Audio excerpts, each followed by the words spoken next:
कथेला प्रारंभ होत आहे तरी सर्व भाविकांनी कथास्थळीची कृपा करावी। चला भाग्यवंतांनो चला। हरि सुंदर नंद मुकुंद हरि नारायण हरि बोल। हरि सुंदर नंद मुकुंद हरि नारायण हरि बोल।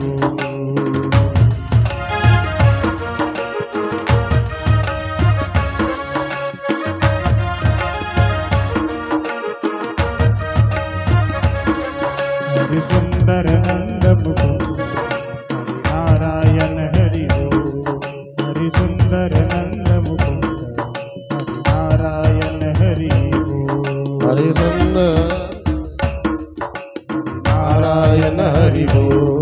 हरि सुंदर नंद मुकुंद हरि नारायण हरि बोल। हरि नारायण हरि बोल। हरि नारायण हरि बोल। हरि नारायण हरि बोल। नारायण हरि बोल।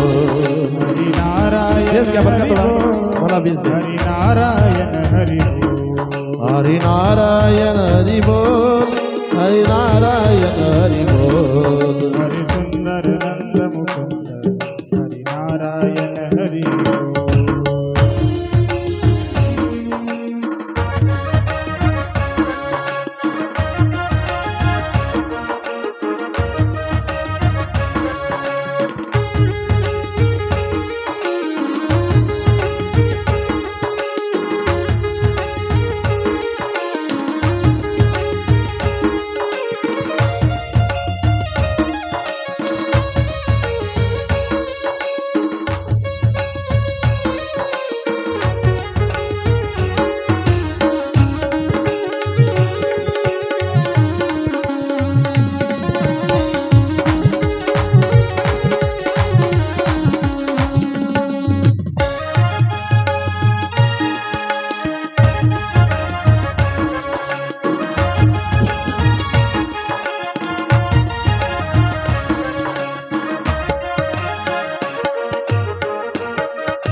बनवारी मुरलीधारी गोवर्धन गिरवरधारी।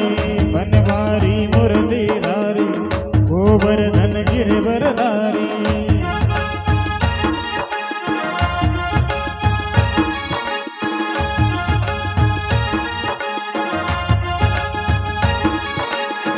नित करे माखन चोरी गोपी मनहारी। नित नित करे माखन चोरी गोपी मनहारी। आओ रे गाओ रे रास रचाओ रे। आओ रे रस रचाओ रे। आओ रे गाओ रे रास रचाओ रे।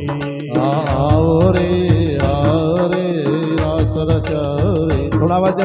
हरि सुंदर नंद मुकुंद हरि नारायण हरि बोल। हरि सुंदर नारायण हरि बोल। हरि नारायण हरि बोल। हरि नारायण हरि बोल। हरि नारायण हरि बोल। हरि नारायण हरि बोल। हरि नारायण हरि बोल। हरि नारायण हरि बोल। हरि नारायण हरि बोल। हरि नारायण हरि बोल।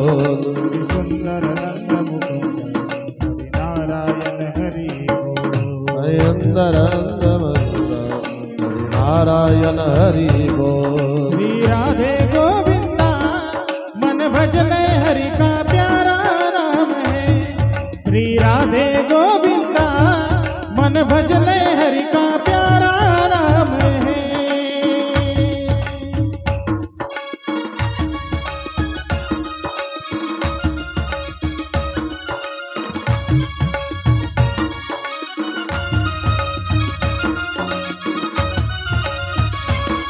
मन भजले हरि का प्यारा नाम है। मन भजले हरि का प्यारा नाम है। मन भजले हरि का प्यारा नाम रे। मन भजले हरि का प्यारा नाम रे। मन भजले हरि का प्यारा नाम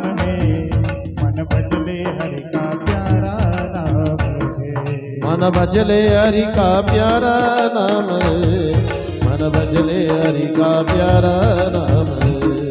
श्री राधे गोविंदा मन भजले हरि का प्यारा नाम है। श्री राधे गोविंदा मन भजले हरि का प्यारा नाम रे। श्री राधे गोविंदा मन भजले हरि का प्यारा नाम है। श्री राधे गोविंदा मन भजले हरि का प्यारा नाम है। श्री राधे गोविंदा मन भजले हरि का प्यारा नाम है। मन भजले हरि का प्यारा नाम है। मन भजले हरि का प्यारा नाम है। मन भजले हरि का प्यारा नाम है। अरे चला भाग्यवंतांनो चला। मुझे अपने ही रंग में रंग दे, चला भाग्यवंतांनो चला।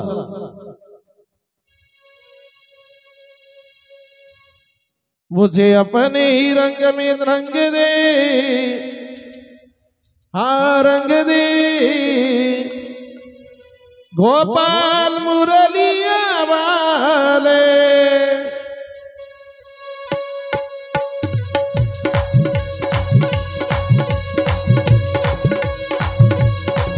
मुझे अपने ही रंग में रंग दे गोपाल मुरलिया वाले।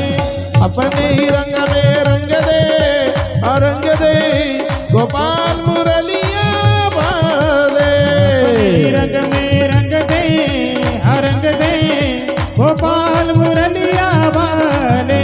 गोपाल मुरलिया वाले, दलाल मुरलिया वाले। गोपाल मुरलिया वाले, नंदलाल मुरलिया वाले। गोपाल मुरलिया वाले, नंदलाल मुरलिया वाले। गोपाल मुरलिया वाले, नंदलाल मुरलिया वाले। मुझे अपने ही मुझे अपने ही रंग में रंग दे, रंग दे गोपाल मुरलिया वाले। रंग में रंग दे गोपाल मुरलिया वाले। अपने रंग में रंग दे गोपाल मुरलिया वाले।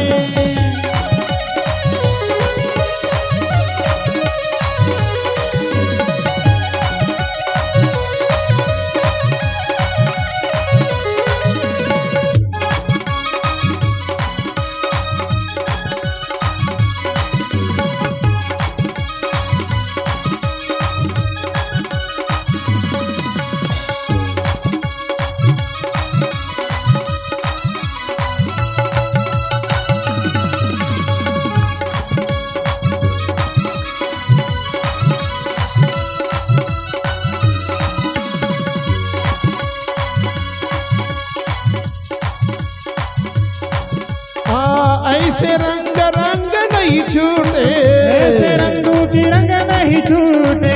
ऐसी गिल प्रेम रस फूटे।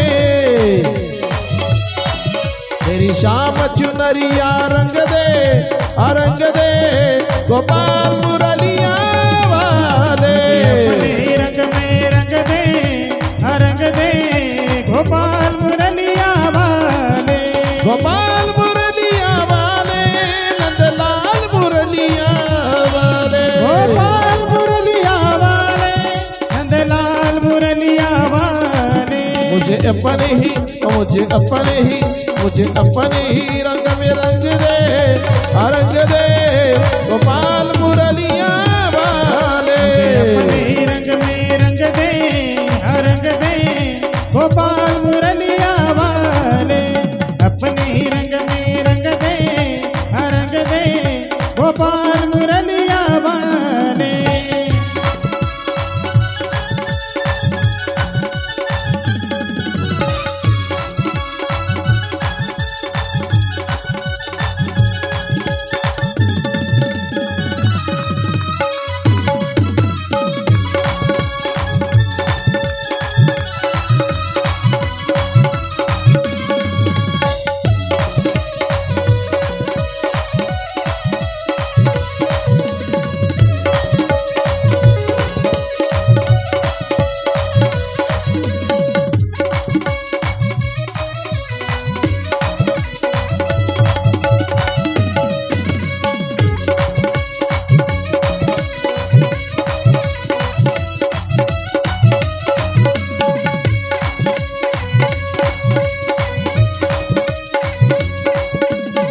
छोड़ दिया जग तेरे पीछे, छोड़ दिया जग तेरे पीछे, तेरे सिवा कोई और न दिखे, तेरे सिवा कोई और न दिखे। मैं तो रह गई तेरी बन के गोपाल मुरलिया वाले।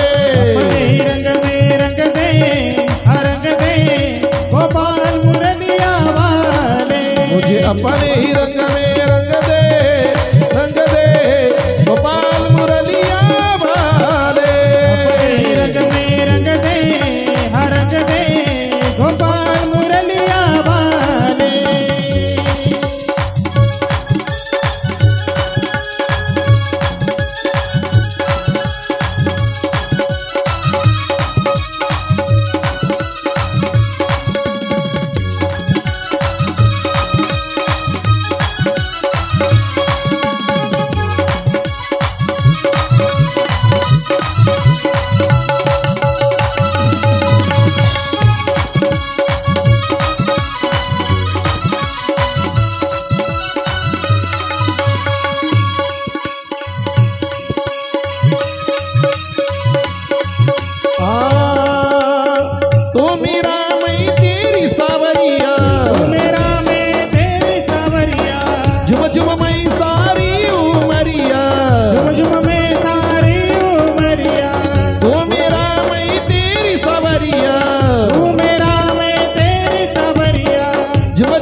मुझे अपने ही रंग में रंग दे गोपाल मुरलिया वाले।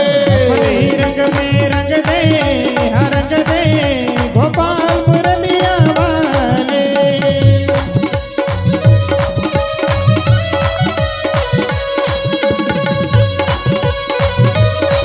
चला भाग्यवंतानो चला तेला प्रारंभ होत आहे तरी सर्व भाविकांनी कथास्थळी कृपा करावी।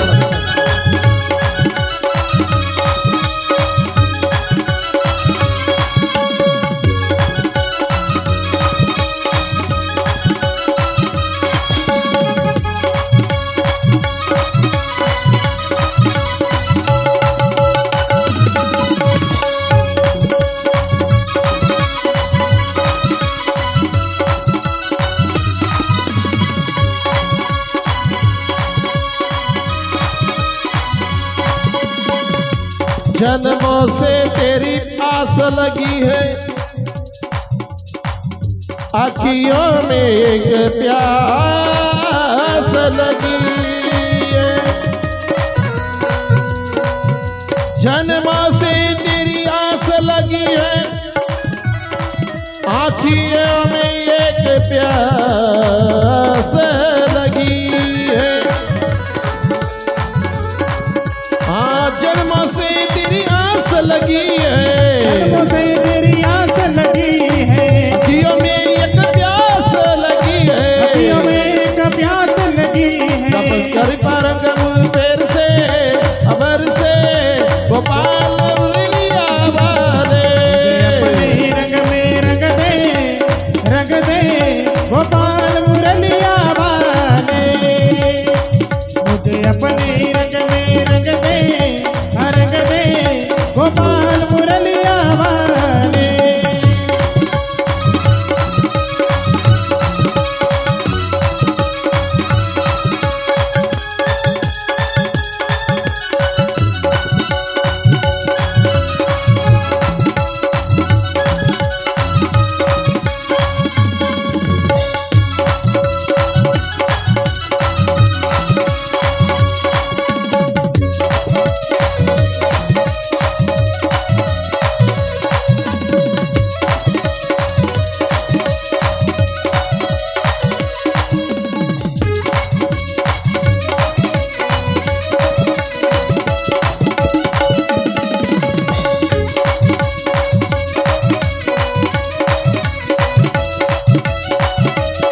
गोविंद नैन में बस जा, निर्मोही अब तो आ जाओ, गोविंद नैन में बस जा, गोविंद नैन में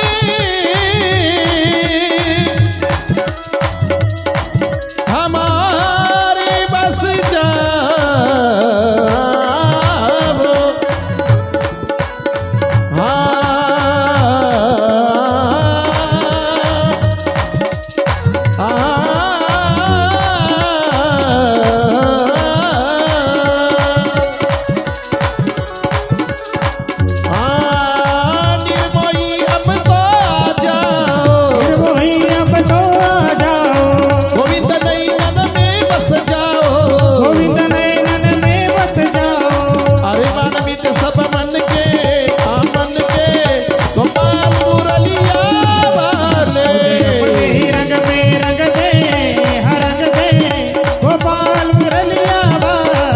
मुझे अपने ही रंग में रंग दे, रंग दे गोपाल मुरलिया वाले, अपने ही रंग में रंग दे, रंग दे गोपाल मुरलिया वाले, गोपाल मुरलिया वाले, गोपाल मुरलिया वाले, गोपाल मुरलिया वाले, गोपाल मुरलिया वाले, गोपाल मुरलिया वाले, गोपाल मुरलिया वाले, गोपाल मुरलिया वाले, गोपाल मुरलिया वाले, गोपाल मुरलिया वाले, गोपाल मुरलिया वाले।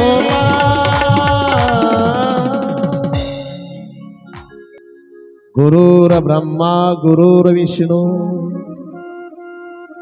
गुरुर्देव महेश्वरः,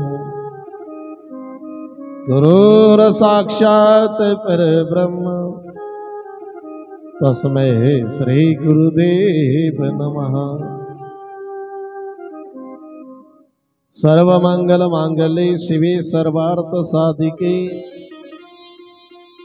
शरण्ये त्र्यंबके गौरी नारायणी नमस्तुते।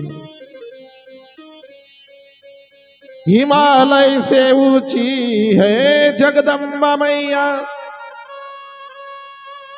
पर पत्थर सी कठोर नहीं, सागर से गहरी है लेकिन मेरी अम्बा मैया सागर से खारी नहीं। अगन से तेज है लेकिन अगन से तेज है लेकिन अगन सी जलाती नहीं, और हवा से भी ज्यादा है लेकिन मेरी मैया हवा से उड़ाती नहीं।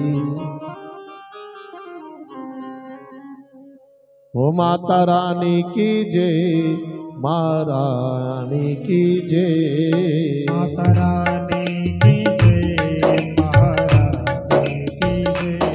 माता रानी की जय, माँ रानी की जय, माता रानी की जय, महारानी की जय।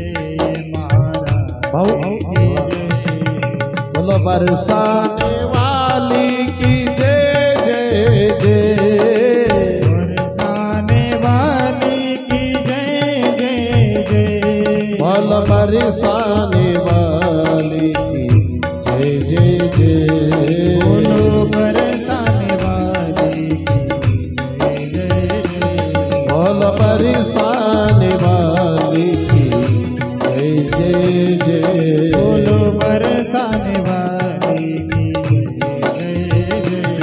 माता रानी की जय, महारानी की जय, माता रानी की जय, महारानी की जय। राधे राधे राधे राधे जय श्री राधे, राधे राधे राधे राधे जय श्री राधे,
जगदम्बा मैया की। चरितं रघुनाथस्य शतकोटि प्रविस्तरम् एकैकाक्षरं पुंसा महापातकनाशनम्।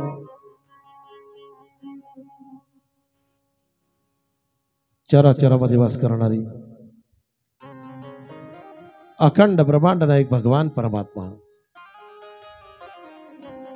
अशा त्या भगवान परमात्म्याच्या कृपेने आणि ज्यांनी जीवनाची पराकाष्ठ केलेली साध्यापर्यंत जाऊन पोहोचलेत आणि साध्यापर्यंत जाऊन पोहोचल्यानंतरही जगासाठी ज्यांनी वाटचाल चालू ठेवली असे साधू संत यांच्या कृपा आशीर्वादाने आणि आपल्या सर्व भाविक भक्तांच्या प्रयत्नाने सहकार्याने आणि आपल्या स्वतःच्या भाग्याने सुरुवात केलेला अखंड हरिनाम सप्ताह आणि आई भगवतीचं आपण या ठिकाणी चरित्र पाहत आहोत। व्यास आणि जन्मेजय यांच्या संवादामध्ये व्यासांनी कथा सांगायला सुरुवात केली की राजा, त्या दक्षाच्या यज्ञामध्ये सती मातेने देह त्यागल्यानंतर दक्षाच्या यज्ञाचा विध्वंस केला वीरभद्राने, दक्षाचं शिर उडवलं, बकराचं मुख लागलं, इथपर्यंत आपण आलो। आणि नंतर भोलेनाथ त्या ठिकाणी आल्यानंतर देवी भागवतामध्ये आलेला प्रसंग, सती मातेचा देह हातावरती घेतला भोलेनाथांनी आणि कैलास पर्वताकडे निघाले। सर्व देवतांना चिंता वाटायला लागली की जोपर्यंत सती मातेचा देह यांच्या जवळ आहे यांचा क्रोध शांत होणार नाही। अग्नीच्या ज्वाला निघतात डोळ्यातून, एवढा क्रोध आहे।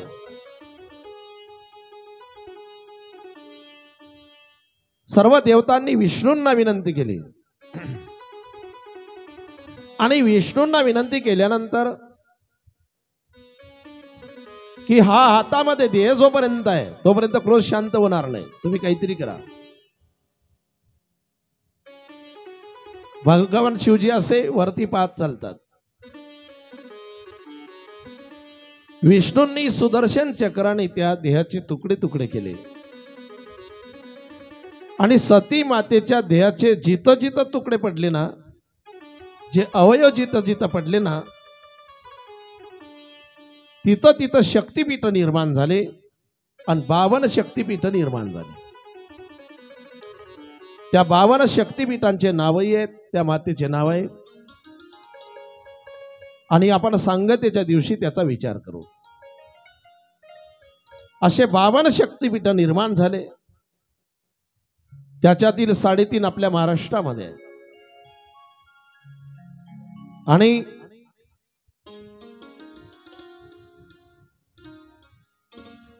सती मातेने देह त्यागल्यानंतर पुढे काय झालं ते सतीचं आणि मनामध्ये एकच चिंतन आहे, एकच वासना आहे।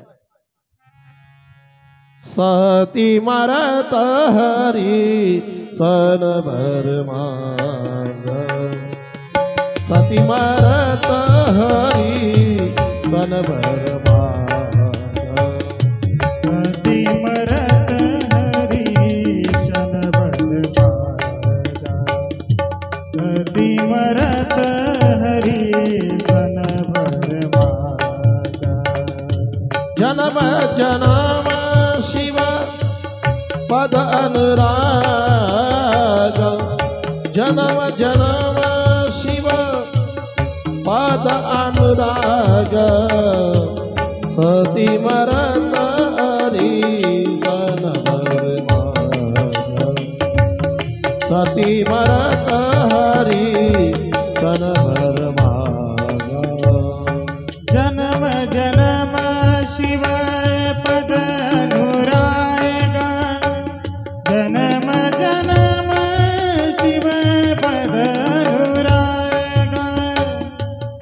जन्म जन्म शिव पदनुरागा सती मरत हरी सनबद सती मरत हरी सनबद सती मरत हरी सनबद। आणि सती मातेने देह त्यागला त्यावेळेला मनामध्ये एक इच्छा ठेवली, वासना ठेवली, थोडी मला ट्रबल द्या थोडी। जशी वासना होईल तसा जन्म आहे। शेवटच्या टायमाला आपल्याला काय वासना होईल हे पुढील जन्माला कारण ठरत असते। भरताने हरणाच्या देहाची वासना केली होती, भागवत कथेमध्ये पाहिलं तुम्ही। तर हरणाचा देह प्राप्त झाला त्यांना। हरणाचं कसं होईल, हरणाचं कसं होईल, त्यामध्ये मरणाचं कसं होईल, आपलं कसं होईल याचा विसर पडला त्यांना आणि पुढचा जन्म हरणाचा घ्यावा लागला। जशी वासना तसा जन्म आहे। जन्म घेणे लागे वासनेच्या संगे तेची झाले अंगी हरिरूप। शेवटच्या टायमाला देह त्यागत असताना आपल्याला जी वासना होईल ना तसा जन्म आहे। आता या ठिकाणी ही आई भगवती आहे, ही सर्व सत्ता तिची आहे। सर्व देव देवता सुर असुर सर्वांना आणि निर्माण करणारी ती आई भगवती, ही सती माता।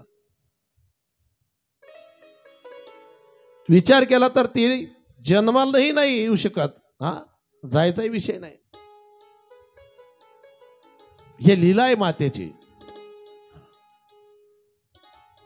आणि मनामध्ये एक वासना ठेवली की जन्म जन्म शिवपद अनुरागा, मला जन्मोजन्मी शिवजींची सेवा मिळायला पाहिजे।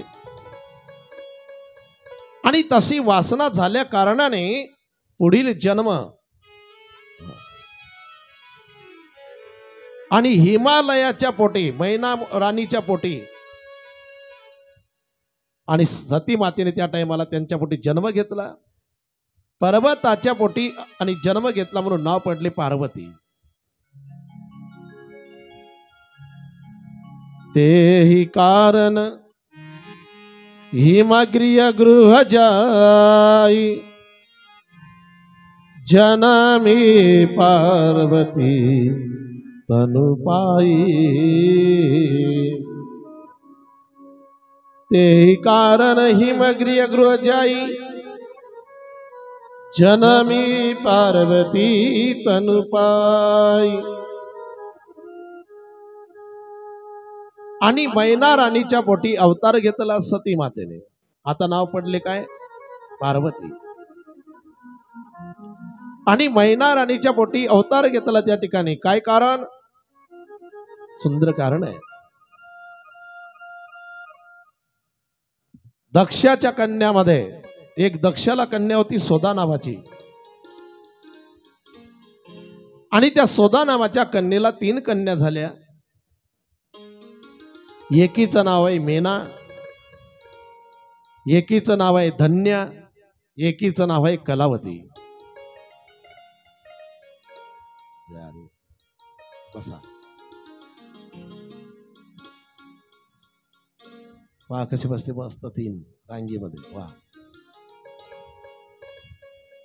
रात्री कीर्तनात बी 3 होते, हे मधले महाराष्ट्र टाळ घेऊन उभे होते, ठीक आहे, सगळे ब्रह्मा विष्णू महेशच आहे ती का।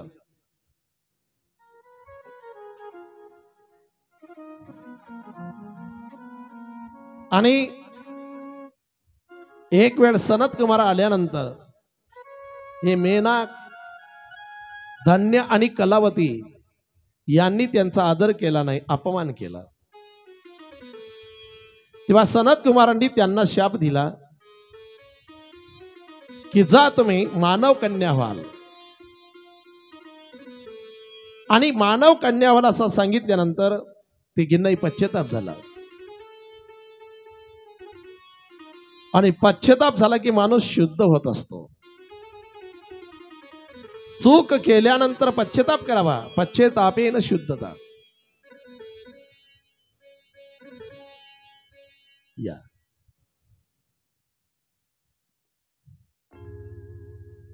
जय हरी. आणि तिघींनाही त्या ठिकाणी पश्चाताप झाल्यानंतर श्री कृष्ण गोविंद हरे मुरारी हे नाथ नारायण वासुदेव. श्री कृष्ण गोविंद हरे मुरारी हे नाथ नारायण वासुदेव. हे नाथ नारायण वासुदेव. हे नाथ नारायण वासुदेव. हे नाथ नारायण वासुदेव. हे नाथ नारायण वासुदेव. श्री कृष्ण गोविंद हरे मुरारी हे नाथ नारायण वासुदेव.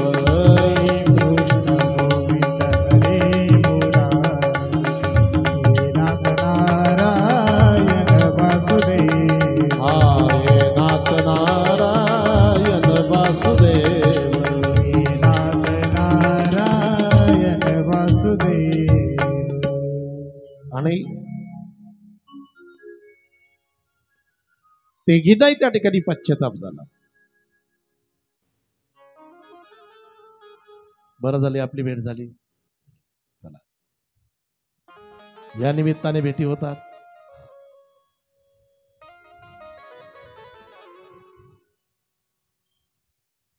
तिघींनाही उत्शाप दिला त्या ठिकाणी पश्चाताप झाल्यानंतर की आमचं चुकलं, आम्हाला माफ करा. त्यावेळेला सनत कुमार म्हणाले तुम्ही मानव कन्या व्हाल, पण एक आशीर्वाद आम्ही तुम्हाला देतो. धन्याला सांगितलं तू मिथिला नगरीमध्ये जनकाची पत्नी होशील. ऐका चांगलं, मिथिला नगरीमध्ये जनकाची पत्नी होशील. नाव राहील तुझं सुनैना. आणि तुझ्या पोटी आदिशक्ती अवतार घेईल.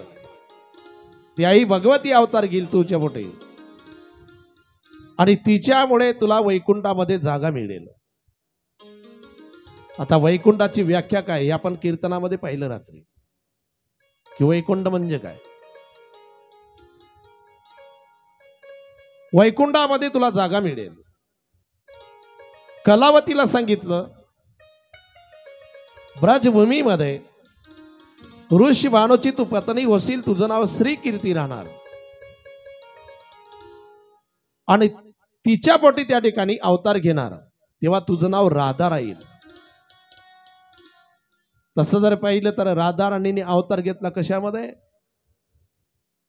कमळाच्या फुलामध्ये प्रगट झाल्या. कारण ती आई भगवती आहे राधा सुद्धा. आणि आई भगवती त्या ठिकाणी प्रगट झाली. जन्माला यायची गरज नाही, प्रगट झाली. पण ऋषभानूने आणि श्री कीर्तीने तिचं पालन पोषण केलं होतं. जोपर्यंत कृष्ण येत नाही तोपर्यंत डोळे सुद्धा उघडले नाही. श्रीकृष्णांचं चरित्र सुद्धा येणार आहे पुढे.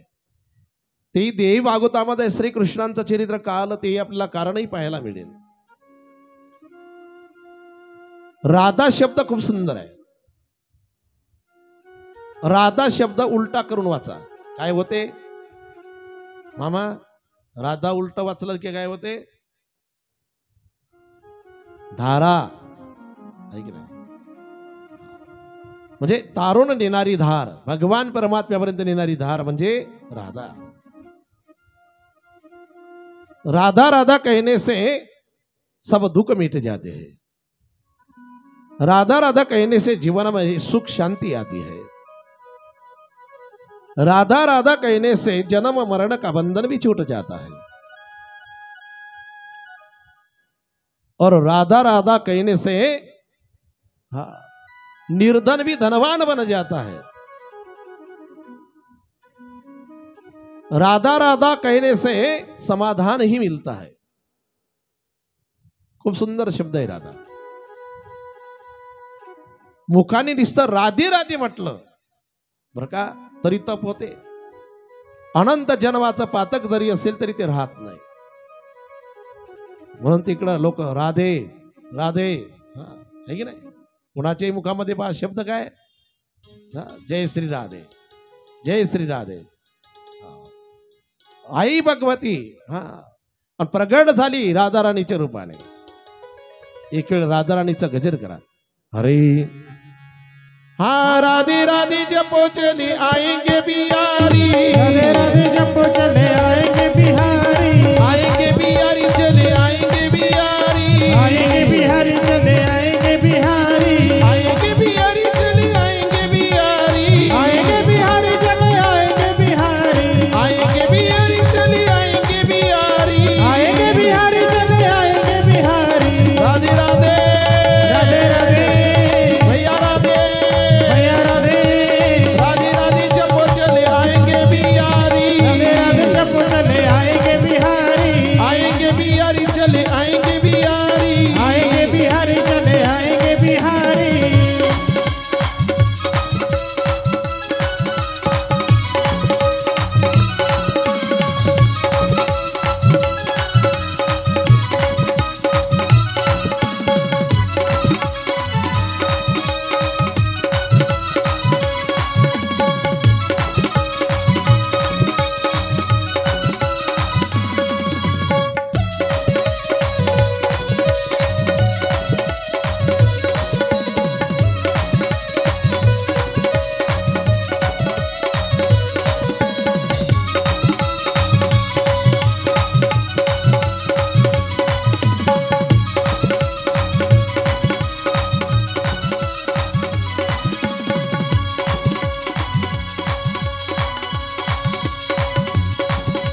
राधा रानी चंदा तो चकोर बिहारी। राधा रानी चंदा चकोर है बिहारी। राधा रानी मिसरी तो स्वाद है बिहारी। राधा रानी मिश्री तो स्वाद है बिहारी। राधा रानी चंदा तो चकोर बिहारी। राधा रानी चंदा चकोर है बिहारी। राधा रानी मिसरी तो स्वाद है बिहारी। राधा रानी मिश्री तो स्वाद है बिहारी। राधे राधे राधे राधे ओए भैया राधे भैया राधे।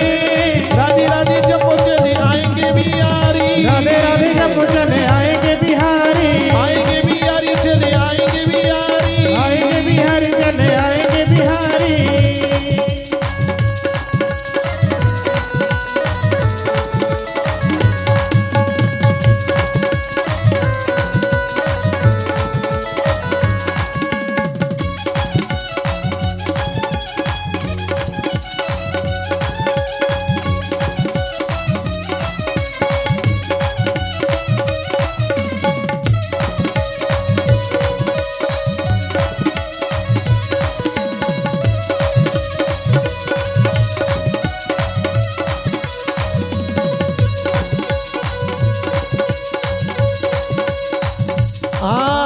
राधा मेरी गंगा तो धार है बिहारी।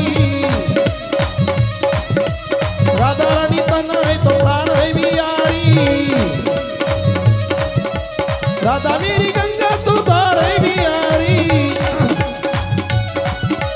राधा रानी तन है तो प्राण है बिहारी। राधा रानी तन है तो प्राण है बिहारी। राधे राधे राधे राधे भैया राधे भैया राधे। राधे राधे जपो चले आएंगे बिहारी। राधे राधे जपो चले आएंगे बिहारी। आएंगे बिहारी चले आएंगे बिहारी। आएंगे बिहारी चले आएंगे बिहारी। राधे राधे राधे राधे राधे राधे हो राधे राधे राधे राधे राधे राधे राधे राधे हो राधे राधे। राधे राधे हो राधे राधे राधे राधे हो राधे राधे राधे राधे राधे राधे राधे राधे हो राधे राधे। जगदंबा माता की जय। आणि सनत कुमारांनी सांगितलं आणि कलावतीला ऋषभानोची पत्नी वसील आणि श्रीकीर्ती त्यावेळेला तू त्यांची पत्नी राहशील आणि तुमच्या ठिकाणी राधाराणी अवतार घेईल, आदी भगवती आणि आई भगवती अवतार घेईल आणि त्या आई भगवतीमुळे तुला आणि गोलोक धामामध्ये जागा मिळेल. राधाराणीचं ठिकाण आहे गोलोक धाम आणि गोलोक धामामध्ये तुला जागा मिळेल. पहिल्या सत्रामध्ये आपले श्रोते कमी असतात, दुसऱ्या सत्रामध्ये 3:30 ला ऊन उतरलं की बरोबर येतात. असो, उन्हाचं तापमान बी हा खूप आहे तरी असो. आणि रोज आपण 3:30 ला सुरुवात करायचो, आज 3 ला सुरुवात करायची आहे मामा, कारण लांब जायचं नाही कीर्तनाला. मग आपण जसं पत्रिकेत टाइम टाकेलाय तसं आणि कार्यक्रम करायचा. 3 ते 5 आहे की नाही, 3 ते 5 कथा करू, 4:30 वाजता कीर्तनाला जाऊ. असं म्हणजे 5:30 वाजता आरती केली होती आपण आता, आहे की नाही, पण तसं आज 5 वाजता आरती. म्हणजे मला नंतर लक्षात राहतं नाही राहत म्हणून आता मध्येच सांगून ठेवतो. ठीक 3 वाजेपर्यंत तुम्हाला कथास्थळी यायचं आहे. किती वाजेपर्यंत? 3 वाजेपर्यंत. हा नाही राहिलं लक्षात तर मग आहे की नाही, तुम्ही 3:30 वाजता येसाल तरी बरोबर 3 वाजले ना की मंडपाकडे निघूनच यायचं बरं का. हा असो, काय चालू आहे आपलं? राधाराणी. तिलाही तसा उशाप दिला कलावतीला आणि मेनाराने बरं का, जे मैनाराणी हिमालयाची पत्नी तिच्या पोटी आता आदिशक्तीने अवतार घेतला. ती कोण होती? सुदाची कन्या. 3 कन्यामध्ये मेना नावाची होती, मेना. आणि त्या मेनालाही आधीच आशीर्वाद दिला होता सनत कुमारांनी, उशाप दिला होता की आमच्या शापामुळे तू मानव कन्या होशील आणि हिमालयाची पत्नी होशील, तेव्हा तुझं नाव मैना राणी राहील आणि तुझ्या पोटी साक्षात आई भगवती आणि अवताराला येणार तेव्हा तिचं नाव पार्वती हे राहील आणि तिच्यामुळे तुला कैलासामध्ये जागा मिळेल. हिमालय आणि मैना राणीच्या पोटी आणि अवतार घेणार ना आई भगवती, हे आधी ठरलेलं नियोजन आहे. सनत कुमारांनी दिलेला तो उशाप त्याच्यामुळे. आणि इकडं दक्षाच्या यज्ञामध्ये ते त्यागत असताना मनामध्ये तीच वासना ठेवली सती मातेने की जन्म जन्म शिवपद अनुरागा, तेही कारण हिमगिरी गुरु जाई आणि जनवी पार्वती तनु पाय. आणि त्यावेळेला पार्वती या नावाने आणि आई भगवतीने अवतार घेतला. पार्वती श्रद्धा आहे, भवानी शंकर वंदे श्रद्धा विश्वास रूपीनं. आणि श्रद्धा वाढायला लागली ना, संतांना बोलवायची गरज नाही, आपणहून येतात. पण श्रद्धा वाढली पाहिजे. संत जीवनात येणं एवढं सोपं नाही. सर्व मिळेल आपल्याला, पण संत मिळू शकत नाही.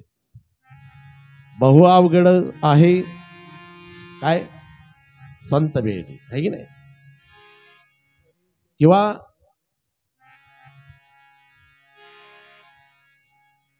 संत भेटणं दुर्लभ आहे.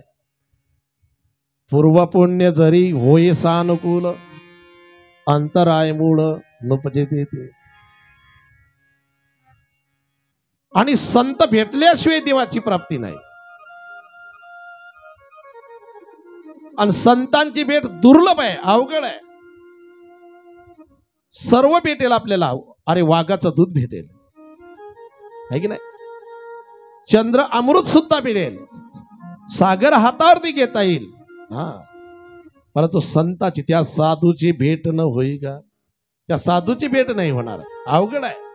बस साधूची भेट व्हायला, संताची भेट व्हायला एकच कारण आहे, श्रद्धा वाढली पाहिजे. आणि श्रद्धा जिथं वाढते ना, तिथं संत आपणहून येतात. एखाद्याची श्रद्धा नाही, विश्वास नाही, त्यांच्या जीवनामध्ये कधी संत येतच नाही. आणि संत जोपर्यंत येत नाही तोपर्यंत त्या भगवान परमात्म्याची भेट होऊ शकत नाही. म्हणजे जीवनात आधी संत असावे. आणि त्या हिमालयाच्या नगरामध्ये संत आले नारायण कळलं तुम्हाला. आणि नारद मुनी त्या ठिकाणी येतात आणि हिमालयाने सांगितलं नारदांना की माझ्या कन्येचं भविष्य सांगा. भविष्य पाहायला सुरुवात केली. भविष्यामध्ये आधी सर्व चांगलं सांगितलं. ही सर्व जगाचं भरण पोषण करेल बरं का, ही भक्ताचं रक्षण करेल बरं का, हे दुर्जनाचा संहार करील बरं का, सर्व चांगलं सांगितलं. पण शब्द खूप अवघड आहे. पण शब्द आला की बिघडलं समजा काम, आहे की नाही. मग बाकीचं किती चांगलं सांगू द्या तुम्ही. एका ठिकाणी मुलीला पाहायला पाहुणे आले आणि गाडी आली, बस स्टँडवरती थांबली. एकाला विचारलं का हो अमुक अमुकचं घर कुकडे आहे. म्हणे तुम्ही एक काम करा, हे गल्ली आहे ना, सरळ जा आणि शेवटच्या टोकावर त्यांचंच घर आहे, पिंपळाचं दार आणि वृक्ष त्यांच्या दारात आहे, बस तिथं गाडी थांबवा. कशाला आले. म्हणे काही नाही, त्यांच्या मुलीला पाहायला आलो आम्ही. मग चौकशी होतीच ना. मग त्यालाच विचारलं का हो कसे काय माणसं अहो एकदम चांगले आहे. मुलीचा बाप चांगला आहे, मुलीची आई चांगली आहे, भाऊ बहिणी सर्व चांगले आहेत, त्यांच्या घरातील सर्व चांगले आहेत, माळकरी लोक आहेत, दान धर्म करणारे लोक आहेत, काही चिंता नाही, सर्व गोष्टी चांगल्या आहेत. पण एवढा शब्द वापरला नंतर बाकीचं सर्व सर्व सर्व चांगलं सांगितलं, शेवटी काय वापरला शब्द पण म्हटल्यानंतर गाडी लगेच वापस झाली आणि निघून गेले. काहीतरी कारण आहे. बराच वेळ झाला. मग त्यावेळेला त्या मुलीचे भाऊ तिथं आले आणि यालाच विचारलं का म्हणे इथं एक गाडी आली ती का. म्हणे हो आली होती अमुक अमुक गावची, आणि तुमच्याकडे येणार होते ना, ते आले नाही. नाही बा, याने सांगितलं म्हणे तर मागे फिरले, तुम्हाला भेटले होते का. म्हणे हो मी तर सर्व चांगलं सांगितलं तुमचं, पण शेवटी माझ्या मुखातून काय शब्द निघाला ऐकताय ना तुम्ही, पण शब्द निघाला. त्यावेळेला त्यांनी सांगितलं अरे ते बाकी आधी चांगलं सांगून उपयोग झाला नाही, त्या पण शब्दाने तुझ्या सर्व घोटाळा केला. म्हणजे पण आलं की गेलं, आहे की नाही. हा, आणि नारदांनी तसं सांगितलं, सर्व चांगलं सांगितलं, पण शब्द वापरला. पण म्हणजे हिच्यासाठी होणारा पती त्याला घर राहणार नाही बरं का, तो अकाम राहील बरं का, त्याचे मित्र भूत आणि पिशाच्य राहतील बरं का, तो अंगावरती वस्त्र परिधान करणार नाही बरं का. नाराज झाले. आता नरदेवाला राहिलाच घर नाही म्हटल्यानंतर कोण मुलगी देणार, आहे की नाही. बाकीचं चांगलं सांगून काही उपयोग नाही. पहिला कार्यक्रम समजा काय होतो, संबंध पाहायला गेलं की घर पाहायचाच कार्यक्रम होतो ना. घर पाहायला गेलो बा, आहे की नाही, चला बा कधी येतं आमच्याकडे घर पाहायला. आता घर पाहायला शब्द जरी असेल, पण पाहुणे घर पाहायला गेले की सर्वच चौकशी करतात, आहे की नाही.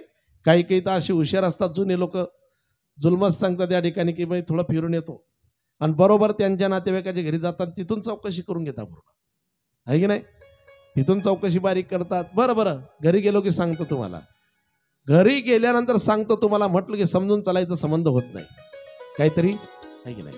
असं आहे या ठिकाणी. आता नरदेवाला घरच नाही म्हटल्यानंतर तुमच्या कन्येसाठी होणारा जो पती आहे त्याला राहायला घर राहणार नाही बाई का. इथंच तर संपलं सर्व. नाराज झाले मैना राणी आणि हिमालय. तेव्हा नारदांनी सांगितलं हो ही साक्षात आई भगवती आहे, हे जगत जननी आहे, आणि तुमच्या पोटी आणि कन्या म्हणून या ठिकाणी आली. थोडा बारीक विको ठेवचा बोलताना बी, बारीक थोडसा गायन करताना मग चांगलं गेलं, समाधान वाटलं. हा की आई भगवती आपल्या पोटी आणि जन्माला आली ना, आनंद वाटला. त्यावेळेला पार्वती मातेने विचारलं नारदांना, मी भोलेनाथांची जर प्राप्ती करायचं म्हटलं तर काय करावं. तेव्हा नारदांनी सांगितलं तुला खरतर तपश्चर्या करावी लागेल. पार्वती मातेने पार्थिव शिवलिंगाची स्थापना केली आणि त्या ठिकाणी भोलेनाथांची भक्ती करायला सुरुवात केली. ओम नमः शिवाय, ओम नमः शिवाय, हर हर भोले नमः शिवाय. नमः शिवाय, नमः शिवाय, हर हर भोले नमः शिवाय. नमः शिवाय, ओम नमः शिवाय, हर हर भोले नमः शिवाय. नमः शिवाय, नमः शिवाय, हर हर भोले नमः शिवाय. नमः शिवाय, ओम नमः शिवाय, हर हर भोले नमः शिवाय. नमः शिवाय, नमः शिवाय, हर हर भोले नमः शिवाय. नमः शिवाय, ओम नमः शिवाय, हर हर भोले नमः शिवाय. नमः शिवाय, नमः शिवाय, हर हर भोले नमः शिवाय. नमः शिवाय, ओम नमः शिवाय, हर हर भोले नमः शिवाय. नमः शिवाय, नमः शिवाय, हर हर भोले नमः शिवाय. नमः शिवाय, ओम नमः शिवाय, हर हर भोले नमः शिवाय. नमः शिवाय, नमः शिवाय, हर हर भोले नमः शिवाय. नमः शिवाय, ओम नमः शिवाय, हर हर भोले नमः शिवाय. नमः शिवाय, नमः शिवाय, हर हर भोले नमः शिवाय. आणि भोलेनाथांची आराधना करायला सुरुवात केली.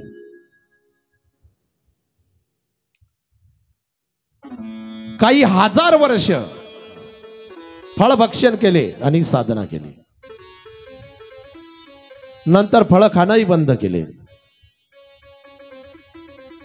वृक्षाचा ओला पायाला खायला सुरुवात केली. नंतर तर ओला पाला खाणंही बंद केला. मग खाली वाढलेले पानं खायला सुरुवात केली.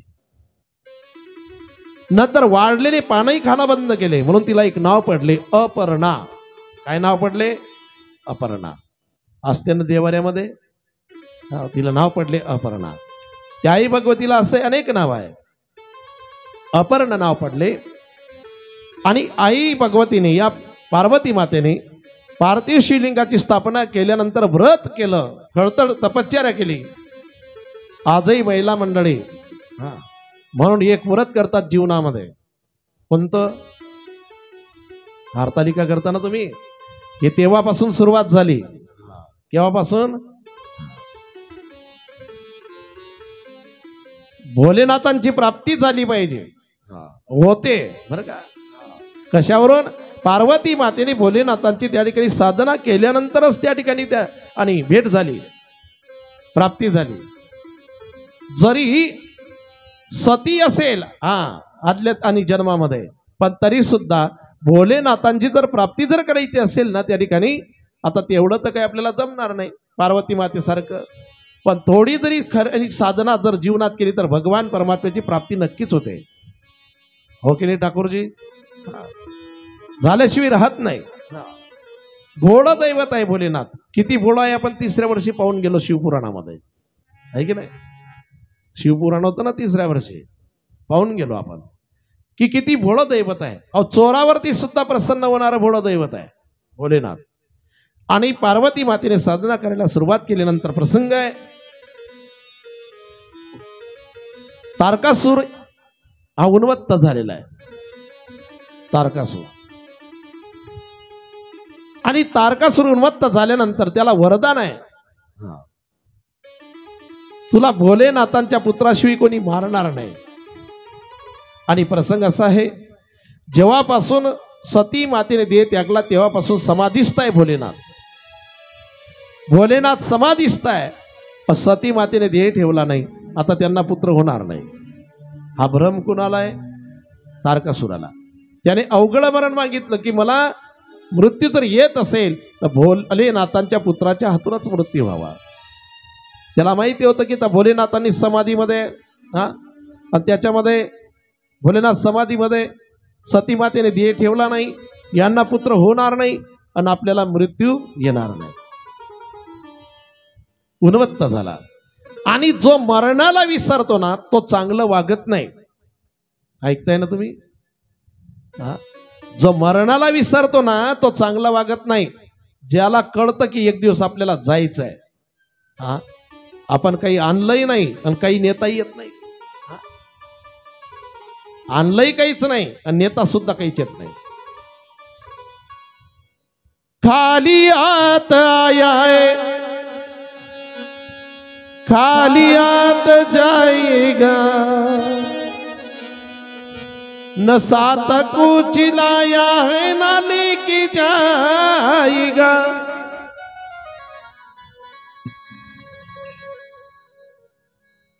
खाली आत आलो आपण, जायचं सुद्धा खाली येत आहे. सोबत काही नेता येतं का? नाही नाही नाही. आता इकडची पद्धत थोडी वेगळी असतील, आमच्याकडली वेगळी पद्धत आहे. भाषा जशी बदलते तशी पद्धती सुद्धा बदलतात. आमच्याकडे लोक भूक लागली की जेवण करतात, तुमच्याकडे तसंच आहे का इकडे बी? तो बी म्हणून राहिला बरोबर आहे. आमच्याकडे कोणी जर वारलं ना, म्हणजे गेलं ना, की त्याच्या कपाळाला 2000 रुपये चिटकवतात कपाळाला. इकडं नाही, मग किती चिटकवतात? 1 रुपया फक्त. आणि 1 रुपया तो त्याच्या घरचा नसतो. जे बांधून तयारी करणारे असतात ना तेच घेऊन येतात खिशामध्ये, आहे की नाही? आता 1 रुपया कुणाला मागावं तिथं? घरच्यांना 1 रुपया द्या असं म्हणता येईल का? मग जो बांधून करणारा असतो ना तोच खिशात घेऊन जातो. म्हणजे आपला स्वतःचा 1 रुपया सुद्धा सोबत जात नाही. सोबत देतात, काही बांधून करून देतात ना, तेही विसावाच्या ठिकाणी ते बी सोडून टाकतात. इकडेही सोडतात ना, तेही देत नाही, आहे की नाही? कमरेचा धागा असेल तोही सोडून टाकतात, तोही जाऊ देत नाही. अंगावरती असणारे जे अलंकार आहेत, समजा गळ्यातील अलंकार असेल, अंगठ्या वगैरे या असतील, कानातले असेल, एखाद्या ताईच्या कानात असू द्या तुम्ही,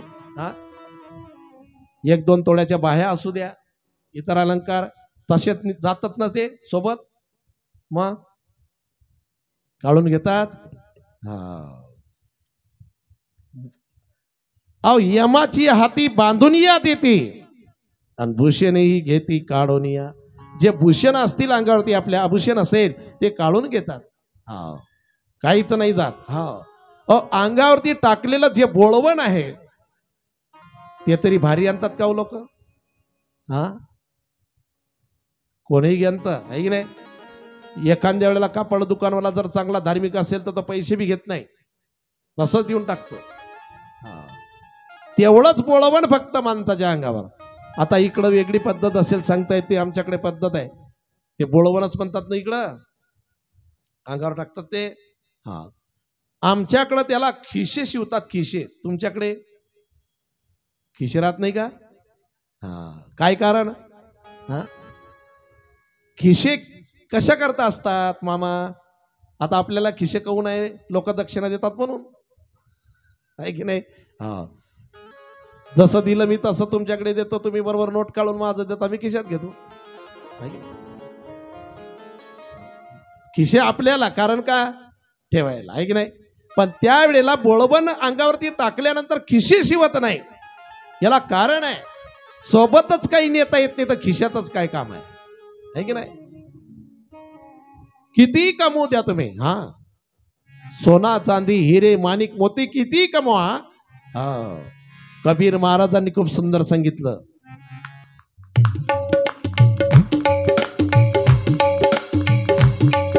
ताली बजाई जरा.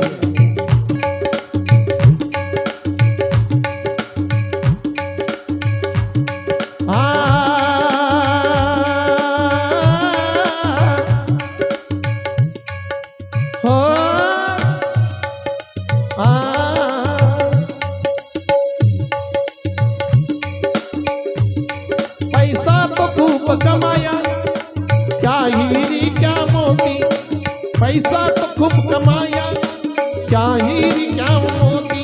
मगर क्या करूं लोगों, क्या करूं लोगों, कपन को जब नहीं होती. हे राम राम राम, हे राम राम राम, हे राम राम राम, हे राम राम राम, राम राम राम, हे राम राम राम. हाँ पैसा तो खूब कमाया, क्या हीरे क्या मोती. मगर क्या करूं लोगों, कफन को जब नहीं होती. पैसा तो खूब कमाया, क्या हीरे क्या मोती. मगर क्या करूं लोगों, कफन को जब नहीं होती.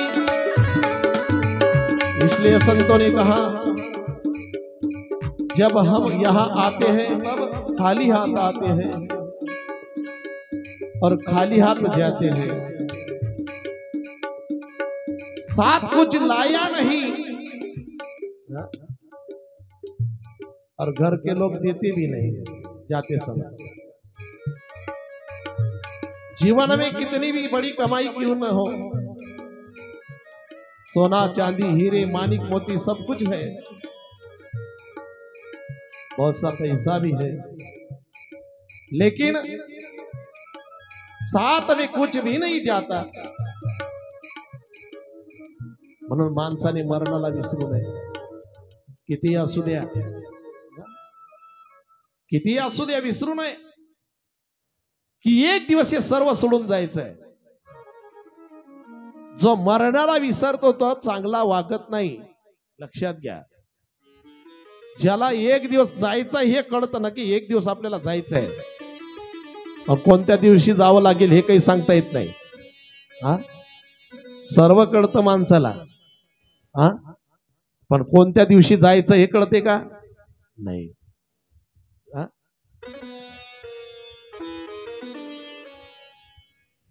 हा आता या सप्त्यातून कोण्या दिवशी जायचं हे कळतं मला आहे की नाही. हा पण हे लोकातून परलोकामध्ये जायचं म्हटलं तर हे कळत नाही, हे सूचना नाही होत. ही जर आपल्या हाती जर असती ना, ही बाब आपल्या हाती असती ना तर लोक लपून बसले असते, है की नाही. हा जर आधी जर चिठ्ठी आली असती बा तुम्हाला अमुक दिवशी घ्यायला येऊ, तर लोक लपून बसले असते, है की नाही. हा तिथं हुशारी केली असती, तिथं वशिलाही कुणाचा चालत नाही. हा 1-2 कोटी घ्या परत जा असं होते का तिथं, नाही नाही नाही. म्हणून जे शहाणे झालेले लोक आहेत, हरिपाठामध्ये सांगितलं शहाणा कोणता, है की नाही, की एक दिवस जायचं आहे. हा शांती ब्रह्म एकनाथ महाराज.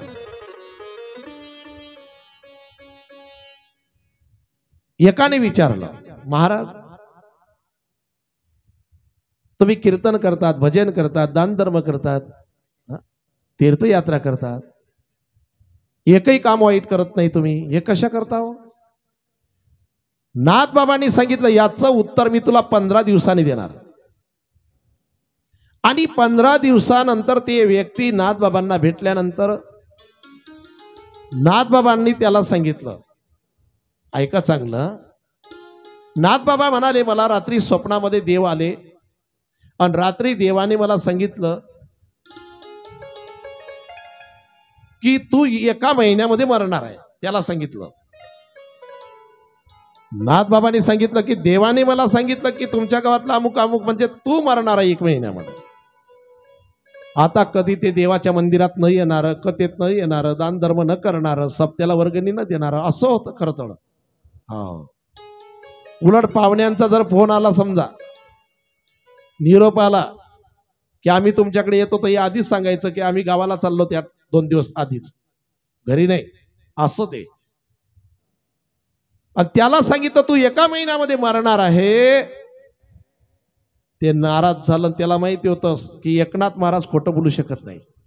आपल्याला 1 महिन्यामध्ये मरण येणार ना, तर येणारच आहे, सांगणारी एकनाथ महाराज आहे, खोटं बोलू शकत नाही. घरी गेलं ते रोज घरच्याशी आणि झगडा करणार, लागेच म्हणायला लागलं, सगळे बसवले असे जवळ, काही खरं नाही बा माणसाचं, कधी जावं लागेल सांगता येत नाही, म्हणून चांगलं वागावं.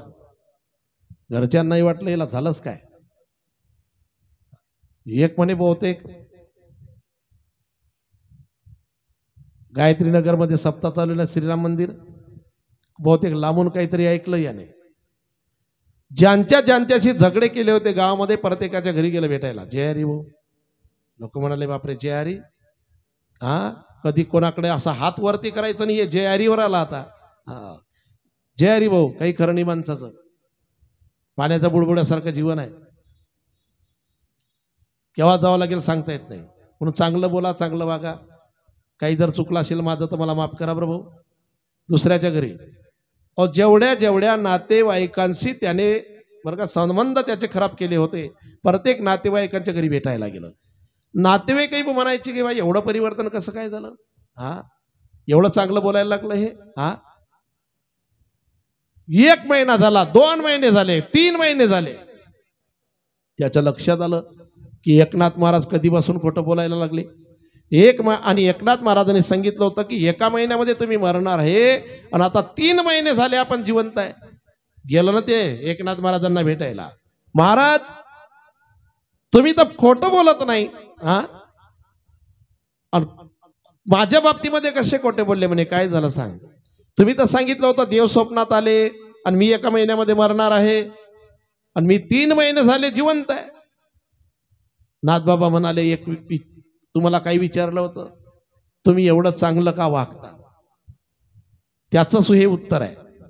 म्हणजे त्याचं याचं काय संबंध आहे म्हणजे संबंध आहे. नाथबाबा म्हणतात या 3 महिन्यामध्ये तू वाईट कामं किती केले सांग. त्याने सांगितलं मी 3 महिन्यामध्ये एकही काम वाईट केलं नाही, कोणाशी झगडाही केला नाही. म्हणे काय कारण, म्हणे त्याचं कारण एकच आहे, तुम्ही मला सांगितलं 1 महिन्यामध्ये तुला मरण येणार आहे. मग मला असं वाटलं 1 महिन्यामध्ये जर जायचंच आहे आपल्याला, मग वाईट कामं कशाला करायचे, सगळे कामं चांगले करायचे. म्हणून सप्त्यालाही 5-5 हजार रुपये मी देणग्या दिल्या म्हणे. बरं, मंदिराच्या कामाला देणग्या दिल्या, सर्वांची चांगलं बोललो. 1 महिन्यामध्ये जर जायचंच आहे ना, मग चांगलं बोलून जावं, चांगलं काम करून जावं. म्हणून मी 3 महिन्यामध्ये एकही वाईट काम केलं नाही. 3 महिन्यामध्ये मी चांगलं वागण्याचेच प्रयत्न केले. एकनाथ महाराज म्हणतात तुला आता कळलं बरं का, तुला आता कळलं की 3 महिन्यामध्ये तुला आणि 1 महिन्यामध्ये मरण येणार आहे मी सांगितल्यानंतर कळलं तुला, तर तू चांगला वागला की नाही. मी खोटं सांगितलं तरी तू चांगला वागला. 1 महिन्यात मरण येणार आहे म्हणून आम्हाला आधीच माहिती आहे की एक दिवस इथून जायचं आहे, म्हणून आम्ही सुरुवातीपासून चांगलं वागण्याचे प्रयत्न करतोय.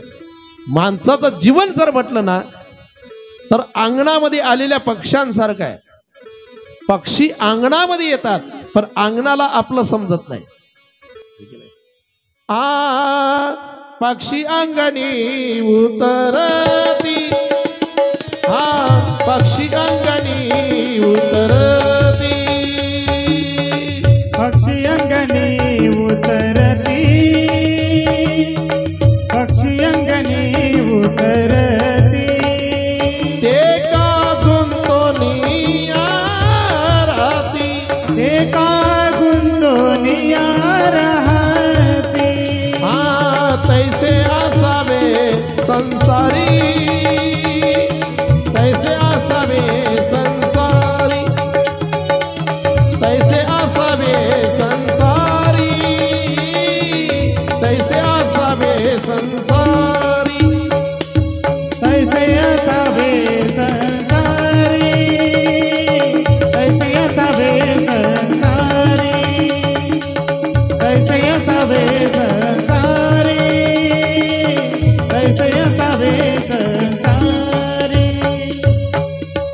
तेव्हा एकनाथ महाराजांनी सांगितलं, अरे बाबा पक्षासारखं आहे. आम्हाला माहिती आहे पक्षी जसं अंगणामध्ये आल्यानंतर दाणे टिपतात आणि निघून जातात, तसं संसारामध्ये असावं. हा, एक दिवस जायचं आहे हे आम्हाला माहिती आहे म्हणून चांगलं वागतोय. अरे एखादा प्रवासी जर आला आणि रात्रीच्या वेळेला जर मुक्कामी राहिला धर्मशाळेमध्ये, तर तो सकाळी काय करतो? निघून जातो ना, आहे की नाही? का जिथं आपण ज्या धर्मशाळेत राहिलो तिथे नावाची करतो का तो?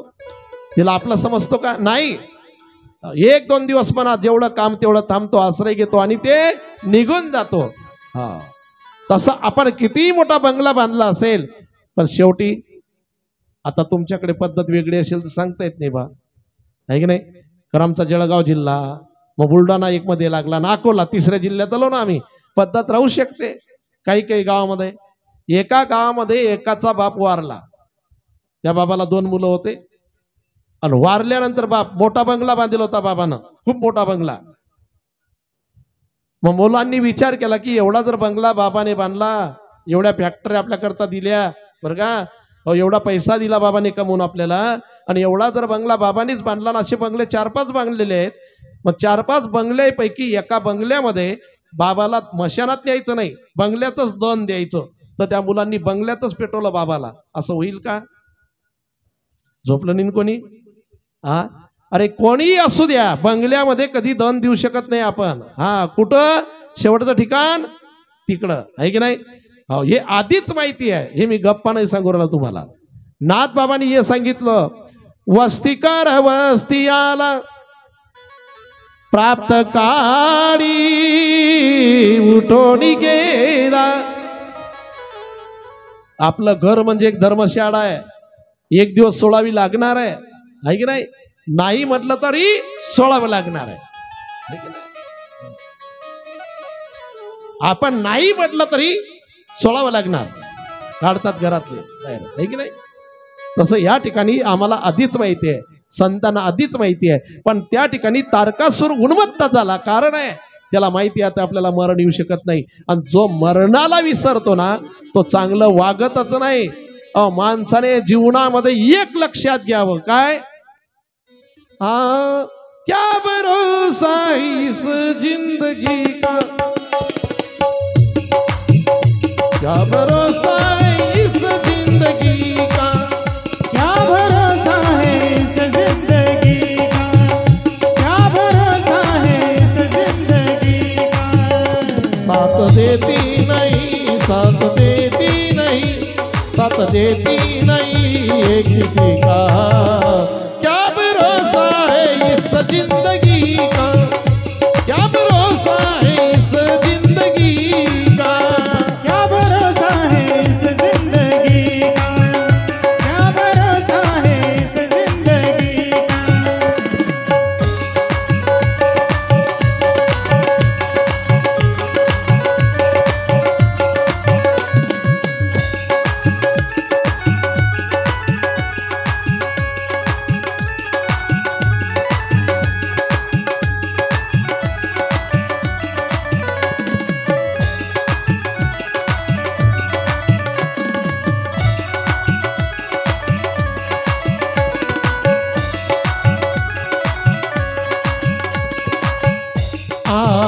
सांस रुक जाएगी चलते चलते, सांस रुक जाएगी चलते चलते, क्षमा बुझ जाएगी जलते जलते, बुझ जाएगी जलते जलते.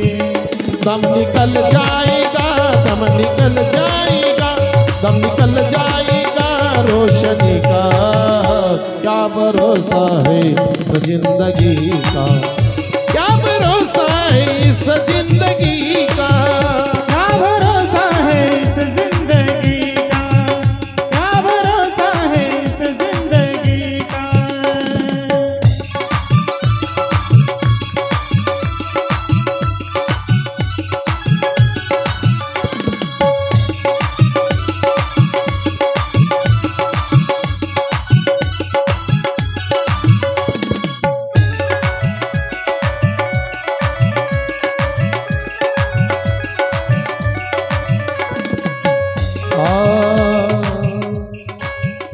दुनिया है हकीकत पुरानी, दुनिया है हकीकत पुरानी। हाँ चलते रुकना है इसकी रवानी, रुकना है इसकी रवानी।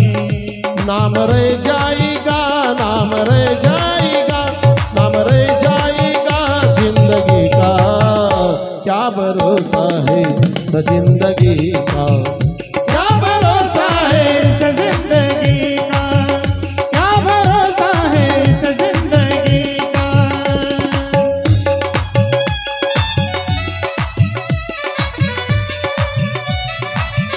पानी बजे